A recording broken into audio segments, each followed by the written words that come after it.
The great thing is I can see whether I'm in frame or not. What I'm not too sure about though is how close to hold this mic, and if I should hold the mic the entire time or if I should clip it to my shirt. I don't remember what I did last time. Sitting in a comfortable position is the way. This is quite comfortable actually. I think that works. I don't really know if I'm in the center of the frame. I'm looking in the mirror right now because I can see my screen through the reflection. I should have probably fixed that before sitting down to record, but I can't be asked to fix it right now.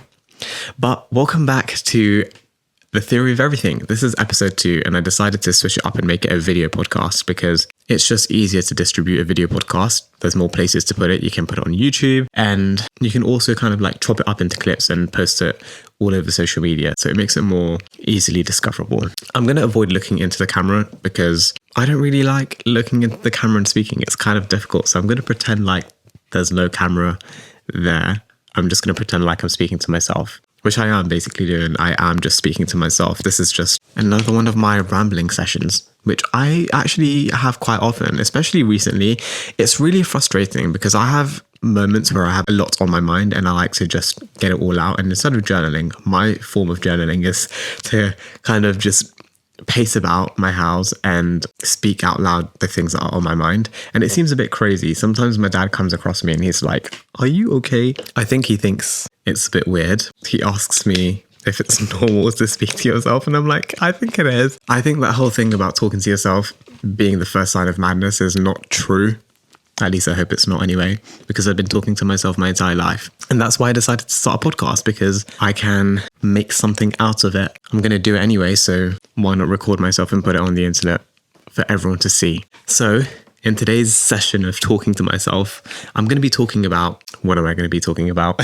I'm going to be talking about how to be yourself. I think everyone goes through that phase of trying to find themselves and find their personality and who they want to be, especially when you're in your teenage years or even your early 20s. I mean, I'm in my mid 20s now, and I feel like I'm coming out of that phase of trying to find myself, but I remember it being such a prominent part of my life. I felt like I needed to discover exactly who I wanted to be. So that's what I wanted to discuss and talk about today. This idea of finding yourself and trying to cultivate and create your own personality, and why we feel like we have to do that, how to do that, and if it's even necessary to do that. Okay, so to start off, I feel like the reason why the idea of finding yourself and discovering yourself and trying to find out what your personality is, the reason why that's such a prominent thing today is because we're constantly marketing ourselves. And this is something that I became more aware of when I got my first job. So a few years ago, well, it's quite a few years ago now, I'd say maybe like 6 years ago, I got my first job, and it was at a big consultancy company. And before starting the job, we were sent off to this induction workshop, and it lasted for 4 weeks. So it was quite a long time. We were sent away to a different city and we were introduced to a bunch of other new joiners. So we all got to meet each other in this one place. It was kind of like university, but also not, because at the time, this was before I even went to university. And so it was kind of that experience, but in a shorter amount of time, meeting other students who are joining the same path and getting to know each other, networking, but also learning at the same time, and kind of inducting us into this school leaver program. And one of the workshops that we were enrolled in and that everyone had to do it was about how to present yourself in the workplace. I don't remember exactly what the workshops were. I remember vaguely, but I remember there being a specific point where I got the impression that it was important to cultivate a brand for yourself almost. So think of yourself as a brand, particularly in the professional landscape. And by thinking of yourself as a brand, you're able to market yourself. We're given these quizzes, which kind of characterized and grouped us into different boxes. You're either a driver. There was a category for someone who was like an idea generator. So we were placed into different categories based on the results that we got from our test. And then that helped us identify what our strengths were and what our weaknesses were, and using that to market ourselves within the workplace and how to best position ourselves. So that was like my first instance of realizing that marketing yourself and understanding where your strengths lie, where your weaknesses are, and how to best position yourself is important in this world.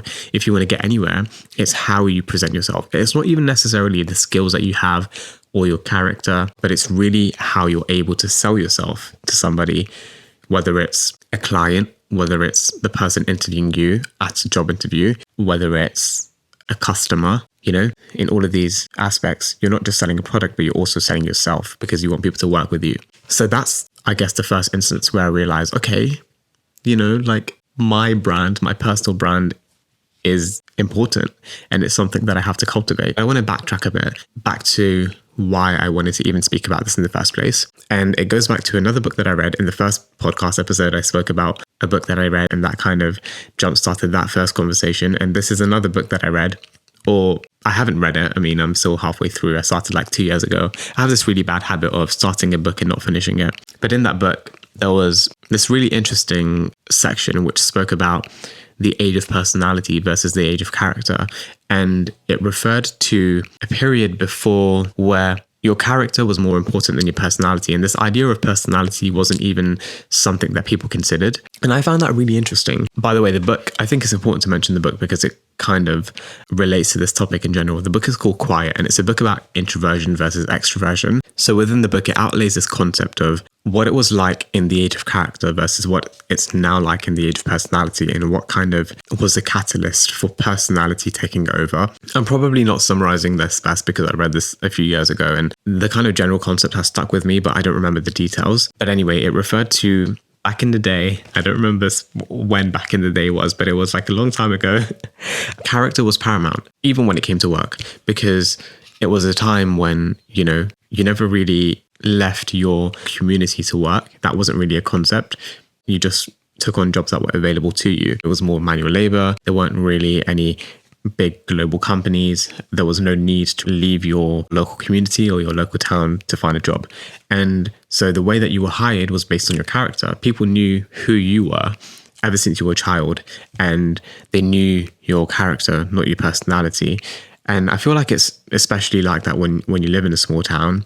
You're not just known for the kind of way you portray yourself on the outside. Because everyone's known you for such a long time, they know you deeply and they know you for your character, and that's how you're valued. And then the book contrasts that to, I guess, today, and we live in the age of personality. And now everything, because there is a necessity to kind of leave your local community to find jobs abroad, and there's just so many opportunities everywhere. The way that we sell ourselves isn't based on character, because that's not really easy to do. We sell ourselves based on personality. And the reason why the book talks about that is because I think it talks about it from the perspective of being an introvert versus an extrovert. And, as an introvert, that can be relying so heavily on your personality can be a very difficult thing, because naturally people gravitate towards more extroverted personalities. So that's where the book was coming from. So that's just a little backstory, a little introduction to this topic and why I want to speak about this in the first place. But I also want to speak about it because recently I've been thinking about how much pressure we do place on ourselves to be interesting and to be these things and to cultivate our own personality. And I think by doing so, we sometimes fabricate a personality that isn't really true to ourselves because we're so aware of how we're being perceived. We want to be perceived a certain way. And in doing so, we're not actually being true to ourselves because we're placing so much pressure on ourselves to be liked, to be likable. And, we naturally, there's an innate desire to want to be liked by everyone. And when you have the ability to cultivate your personality and to market yourself in a certain way, you're able to, I guess, portray yourself in a different way depending on what your audience is and who your audience is. And internally, that can be very confusing. And I know I've dealt with this for a lot of my life, where I unintentionally am a different way depending on who I'm with. I show a different side to myself. And, after doing that for a couple of years, you kind of feel like you lose yourself because you're constantly trying to be someone else. And because there's such a huge emphasis on having, that extroverted personality, being so outgoing, it's hard to just be yourself and be true to yourself. And I think there's so many reasons as to why we do this and how we do this. And I guess the way the world is set up now, that forces us to do this. So the first thing, and it's kind of what I discussed about at the beginning, it's the idea that we're constantly marketing ourselves. And this is in every aspect of our life. Because we're so hyper aware of how we're perceived, and this is due to many things. One, it may be due to just like social conditioning. It may be due to we're taught to market ourselves and to be aware of our personal brand. Kind of like what I said at the beginning, I joined the workplace and there were actual workshops that were teaching us how to do this, and you take that in and you place importance on it. So there's that. There's also social media. I think that's probably the biggest thing. I was marketing myself and creating a personal brand for myself before I even realized that. And on social media, because everything is so surface level, you don't really have the ability to provide context to the things that you post. You're curating an image. And I don't really know how healthy that is, to be honest. I remember wanting to appear a certain way. I wanted to like be this cool, artsy photographer boy. And so when I first started posting on social media, I was posting from that perspective. I wanted people to perceive me in that way. And I think everyone can relate to that in some sort of way. And the reason why I think it's so dangerous is because you almost start to believe you are that character and you have to live by that character. You create a character for yourself that you have to constantly play into. And it doesn't really allow any room for growth. You're instead just boxing yourself into this identity that is you. And I think that's where this idea of like an identity crisis stems from, because we feel like we ourselves have to cultivate our own personality instead of just being, instead of just living. And this manifests in so many ways. It's not just what we post, but it's also what we wear, what we do, what our hobbies are. I think clothes is also, so what we wear, what I just said, is a very big part of it as well. And this is something, again, that I've kind of fallen into unintentionally, but I've definitely fallen into it. This comes back to something that I mentioned in my first podcast. When you're constantly consuming, you're influenced.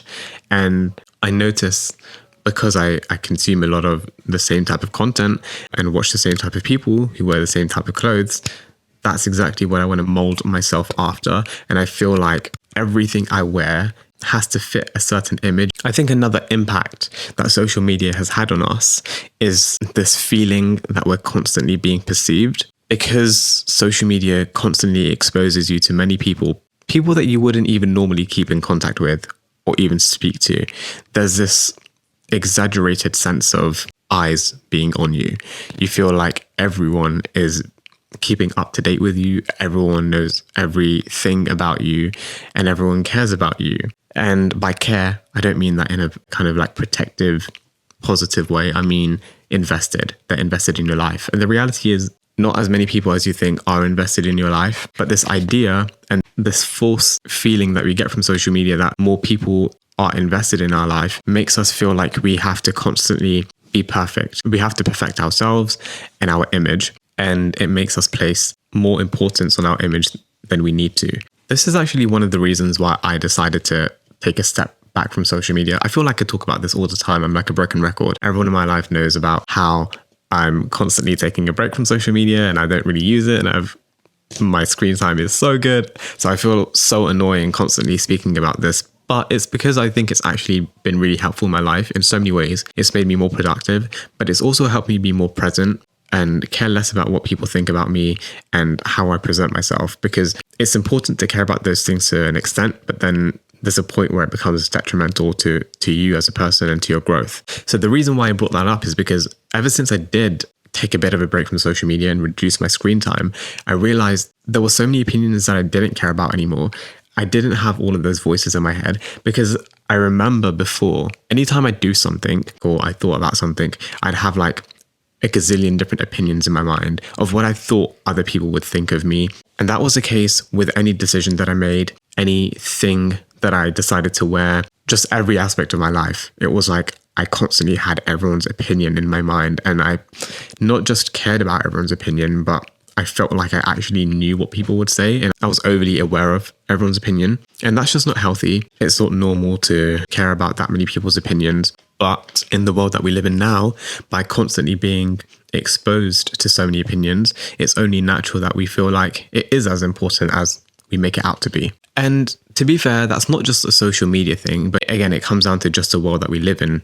like what I just said, we're constantly exposed to opinions, whether you're actively on social media or like you're exposed to more opinions because your friends are exposed to more opinions and there's an influx of opinions coming your way. I think that's definitely like a contributing factor to why we all care so much, and then why we all care about how we're presented, because we want to protect ourselves from those opinions. And this is why I think it's really good to take a break and to take a step back from all of the noise and just have some silence for a bit, because it allows you to focus on your own voice. And that's really what matters. What was I saying? I think I was talking about being exposed to so many opinions and that shaping your personality because you want to protect yourself. And again, this goes back to wanting to be likable. Everyone wants to be likable, and I think that's just a natural human trait. That's just how we've evolved. It comes back to this tribe mentality that humans naturally have. And so anytime we're exposed to opinions or viewpoints, our tribe mentality wants to conform to that. In addition to what I just mentioned about social media, I think the other aspect or another point is the fact that on social media, we're also consuming so many other caricatures from people or other brands. And so we're exposed to these archetypes instead of like real personality or real life, because we're just seeing like the surface level of people's lives. And I think it's so much easier to kind of sell a caricature or to sell an archetype. I can't think of any right now off the top of my head, but those are kind of brands and personalities that we buy into.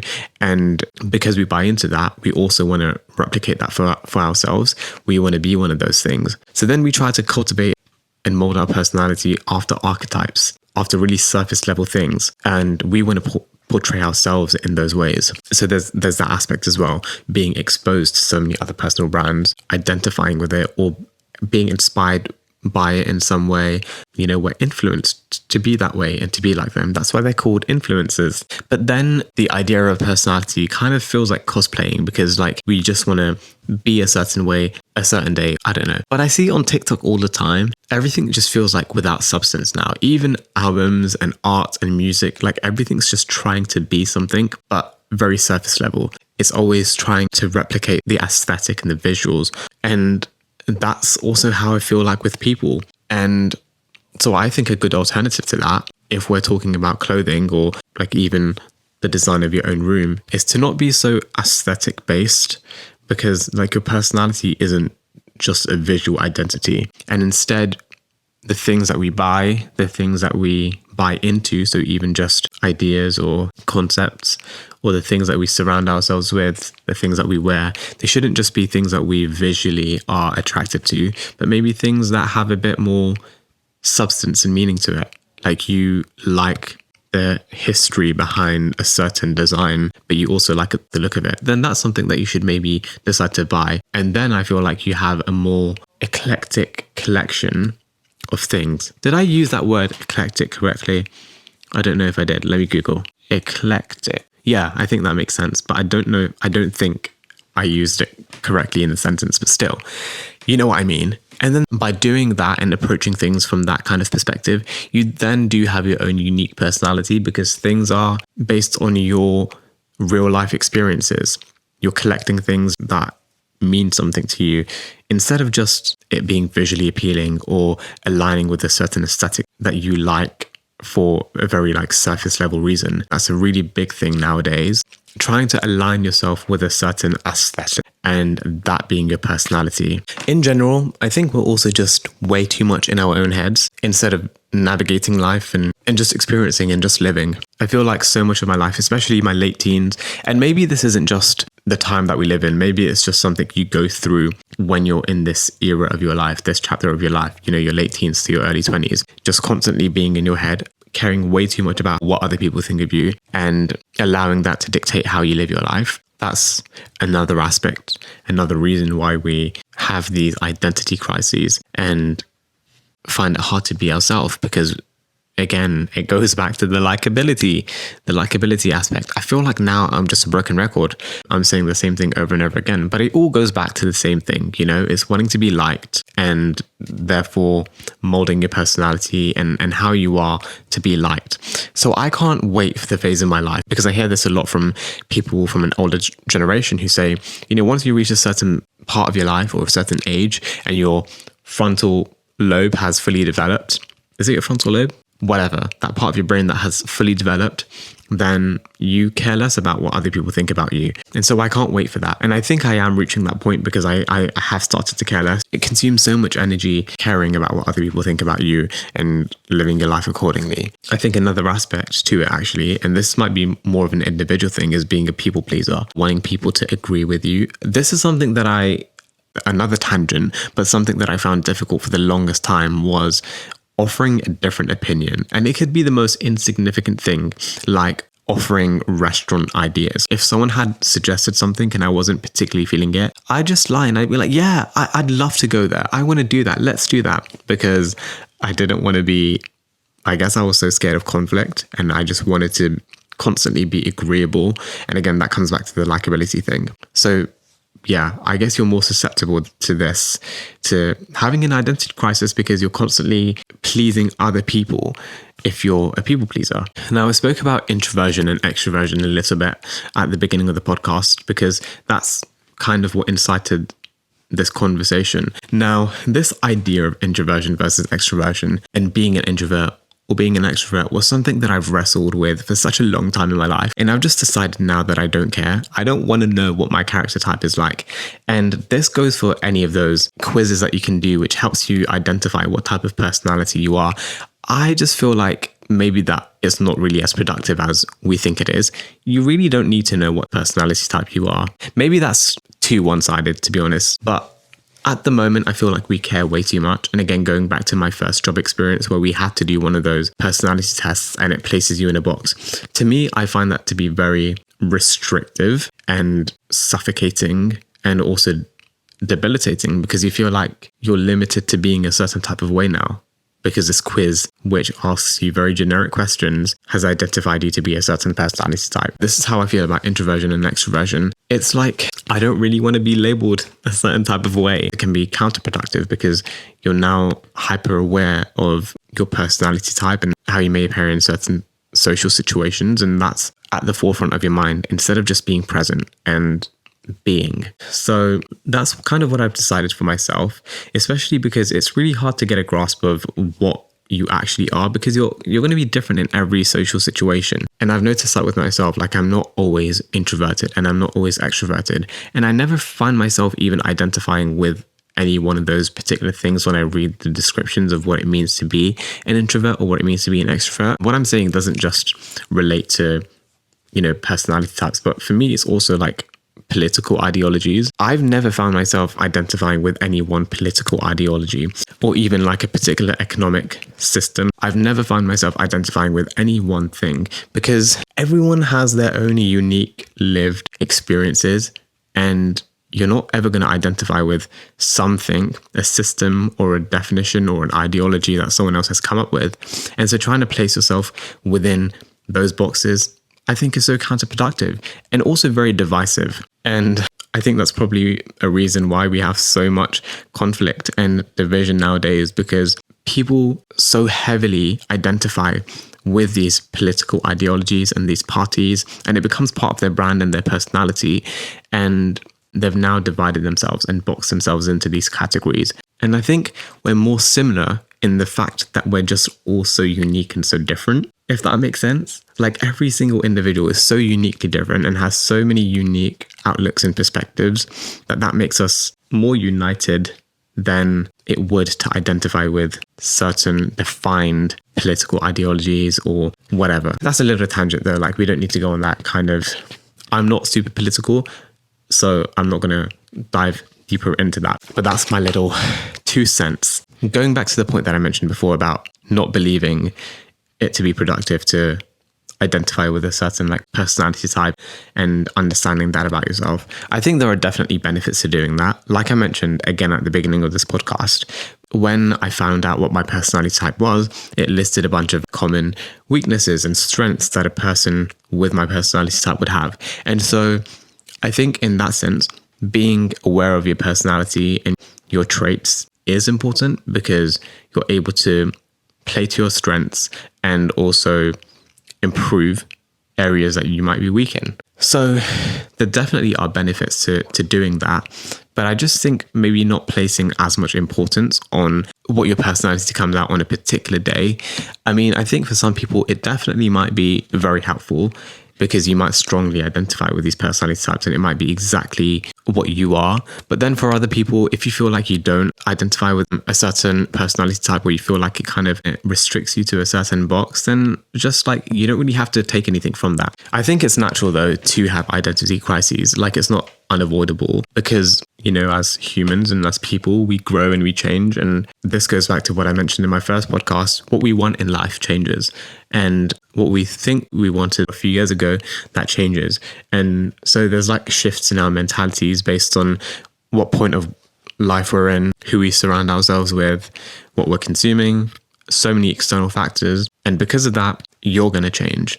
And how you present yourself is going to change, and your personality is going to change. And it's just important to give yourself the room and the space to kind of grow and lean into that, but not be so hyper aware of that. I don't really know if I want to end off on that point though, because I feel like I say that in every podcast. Like, what's the point in me just saying, just be free and don't care and like don't think about it? It's like when someone's depressed and their friend says to them, "Oh, don't be sad, just stop thinking about it." Like, that's obviously not helpful advice. But to be honest, I'm not really trying to give advice. This is just, again, my 2 cents, my thoughts on this issue, because it's something that I've experienced and I've thought about a lot. I don't really know how to end this podcast off. This is something I think I'm going to struggle with in every podcast because there's no like particular point I'm trying to make. I just have lots of thoughts about lots of things. And so it's like an outlet for me. I'm just sharing my thoughts on these topics. But yeah, that's all I really have to say about that. There's not really anything to take away from this episode, I don't think. But do let me know if you could relate to anything I said. I don't know if maybe this is just a very niche thing that maybe only I experience and only I've thought about. I don't think that's the case. I feel like in our very personality-driven world, it's probably something that everyone is going through. So yeah, let me know your thoughts on what I've discussed today. I need to do my little like podcast outros. What do podcast people say on their outros? Make sure to subscribe anywhere you listen to your podcast. This podcast is available on Spotify, on Apple Podcasts. Anywhere you listen to podcasts, you can listen to this. Also on YouTube, since I've recorded this and filmed it, you can also watch this as a video on YouTube if you prefer that. Make sure to rate this podcast on whatever app that you listen to it on, because that definitely helps. And leave a comment. I want to hear your thoughts. I want to know what you think about everything I've discussed today. Thank you for listening. I'm really enjoying doing this, by the way. There's just so much in my mind. So it's nice to have this outlet for my thoughts. And I hope you enjoy listening to everything I say. Yeah, that's it for today, guys. Thank you for listening. Bye.